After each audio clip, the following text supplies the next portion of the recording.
будет вот в ближайшем будущем? Что-то как-то, Ну, чтобы американцы, сориентироваться я же говорю, на они это хотят тоже. переселиться в Россию. Для этого они или взорвут вулкан у себя с помощью там тектонического оружия, или там какого-нибудь Бен Ладена там подсунут ядерную бомбу, чтобы они организовали там якобы теракт.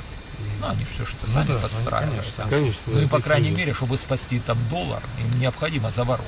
Да. То есть в Америке это все кирдык наступает. Это с помощью, опять же, мирового правительства будет сделано. И они тогда скажут: ребята, ну уж извините, вот трагедия вот такого глобального масштаба.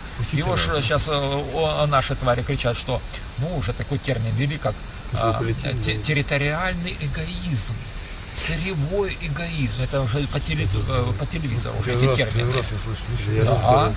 То есть нужно потесниться, у нас же земля пустует. И мы, естественно, американцев бедных пустим сюда. И это не будет восприняться. И люди будут хлопать. Мы добрые, мы же такие добрые.